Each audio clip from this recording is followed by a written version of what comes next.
ఇంద్రకరణ్ గారు, ఫైనల్గా మీరు ఇప్పటికీ కూడా అంటే ప్రభుత్వం వర్షన్ వింటున్నారు. ఇందాక చెనగాని దయాకర్ మాట్లాడింది కూడా అదే, ఏదైతే నిరుద్యోగులకు మేము హామీ ఇచ్చామో డెఫినెట్గా దాన్ని కట్టుబడి ఉన్నాము, కొంచెం ఓపిక సహనము ఉంటే డెఫినెట్గా ఈ నిరుద్యోగులకి కావాల్సిన న్యాయం చేస్తాము, వాళ్లే రేపు పాలాభిషేకాలు చేసే పరిస్థితిలో ప్రభుత్వం ఉంటుంది అని చెప్తున్నారు.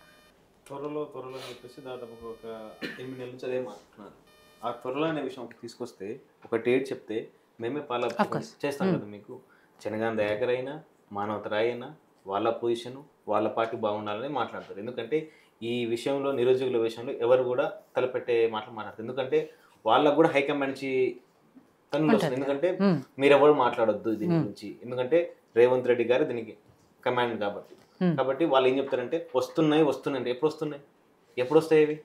ఎన్నిసార్లు అడుగుతాం మిమ్మల్ని, సెక్రటరీ ముట్టడి చేయాలి, మీతోటి సభలు పెట్టుకోవాలి.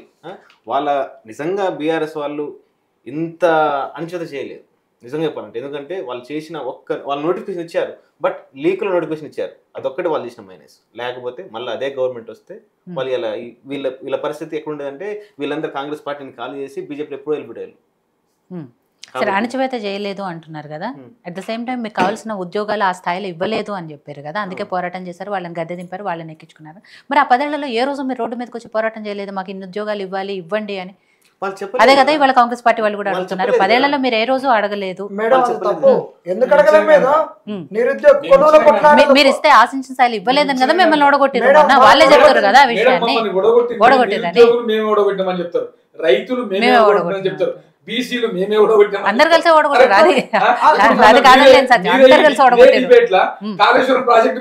ఓడగొట్టింది అన్నారు. అదే అందరు కలిసి. మీకు సమాధానం చెప్తాం. వీటన్నిటి అంశాలు బీఆర్ఎస్ ఓడిపోవడానికి ఇవన్నీ కర్నూలు సావుకు 1,00,000 కారణాలు అన్నట్టు ఇవన్నీ కారణాలు. ఈ కారణాలన్నిటినీ జనాలలోకి తీసుకొని పోయి ఈ వ్యతిరేకతను ఒక కన్స్ట్రక్టివ్ గా తీసుకుపోయి జనాలకు ఒక నిరుద్యోగ అంశమే చెప్పలేదు. ఇగో మీకు ఇగో బీఆర్ఎస్ లో ఇది నష్టం జరిగింది, ఈ వర్గానికి ఇది నష్టం జరిగింది, రైతులకు ఇట్లా మీకు రైతు బంధు అని చెప్పేసి మిగతా సబ్సిడీ నుంచి రావాల్సినటువంటి మీకు ఏదైతే పంట నష్టం సబ్సిడీ ఉందో అది ఇవ్వలేదు, మెకనైజేషన్ ఉన్నాయి అవి ఇవ్వలేదు, ఇప్పుడు డబుల్ బెడ్రూమ్ ఇల్లు అని చెప్తున్నాడు, అక్కడి నుంచి మోడీ ఆవాస్ యోజన కింద వచ్చేటటువంటి డబ్బులు ఇళ్ళ 2 లక్షలు ఉన్నాయి, ఇవన్నీ ఉండి ఇంతవరకు ఇవ్వలేదని ప్రతి ఒక్క వర్గానికి సంబంధించిన అంశాన్ని చెప్పినాం. ఈ రోజు నాకు ఉద్యోగం వస్తే నీకు పెన్షన్ అవసరం లేదు, ఈ రోజు నాకు ఉద్యోగం వస్తే నీ పిల్లగానికి పెళ్లి అవుతుంది, లగ్గం అవుతుంది, ఒక వికలాంగమైన ఏదైనా సబ్బండ వర్గాలను కదిలించడానికి సోషల్ మీడియాను అన్నిటిని ఉపయోగించే నిరుద్యోగులు. ఇప్పుడు రేవంత్ రెడ్డి గారు ఒకటే రేవంత్ రెడ్డి గారు అన్నట్టే మేడం, గుంపు మేస్త్రి లెక్క మేస్త్రి లెక్క పనిచేసినాం, మేము తాప మేమే పట్టుకున్నాం, మాలు మేమే కలుపుకున్నాం, ఇటుకలు మేమే చూపించిన రేవంత్ రెడ్డి పబ్లిక్ మోసం చేసి గవర్నమెంట్ కి వచ్చిండు, గద్దెకి ఎక్కిండు అని మేము నమ్ముతున్నాం.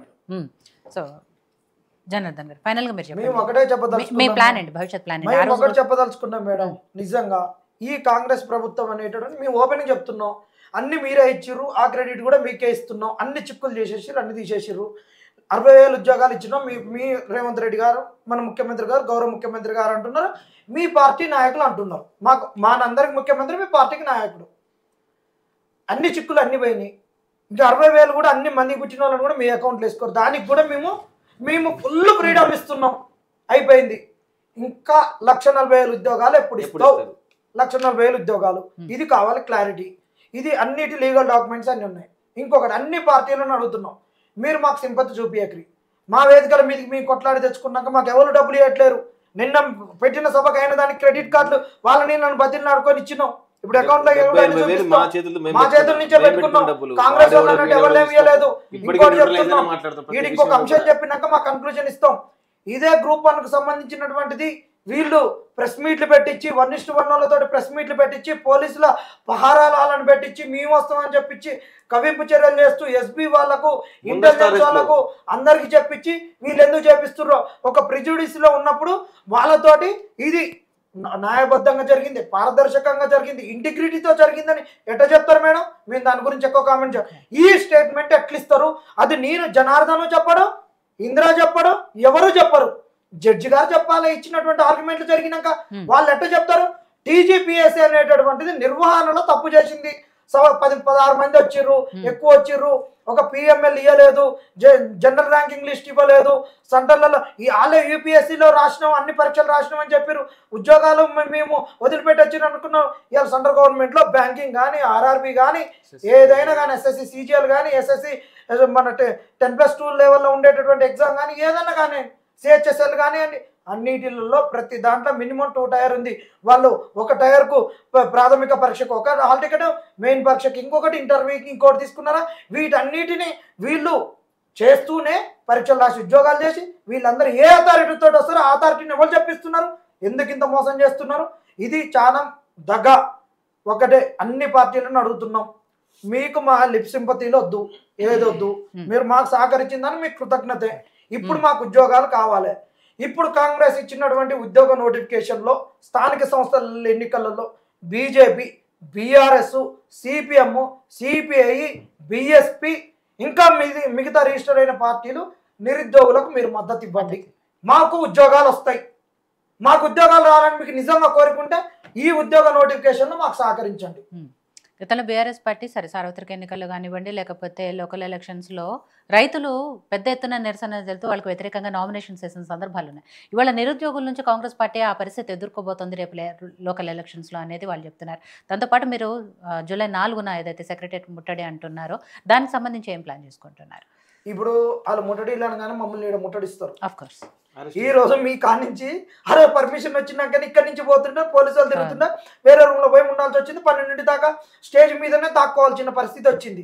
ఇక అవన్నీ జరుగుతూనే ఉంటాయి. వీళ్ళు ఉద్యోగాలు ఇస్తే మాకెందుకు ఈ కొట్లాటలు? ఒకటే మేడం, వీళ్ళు ఉద్యోగాలు ఇవ్వలేదు, మేము ఉద్యోగాలకు పోతున్నాం, మేము పార్టిసిపేట్ చేస్తున్నాం, అన్ని పార్టీలు మాకు మద్దతు ఇవ్వాలి, మమ్మల్ని గెలిపియాలి, మా నిరుద్యోగులకు ఉద్యోగాలు వచ్చేటట్టు చేయాలి. ఇది ఒకటే. స్థానిక సర్పంచులకు ఎట్లాగో దానికి పార్టీ సింబల్ లేదు. ఆ పార్టీ సింబల్ లేని దాంట్లోనే మీ అందరూ మద్దతు ఇవ్వండి. పార్టీ సింబల్ ఉన్న దాంట్లో మీ వాళ్ళని పెట్టుకొని గెలిపించుకోండి. ఎక్కువ మందికి ఉద్యోగాలు వచ్చేటటువంటి అవకాశం ఇక్కడ ఉంది.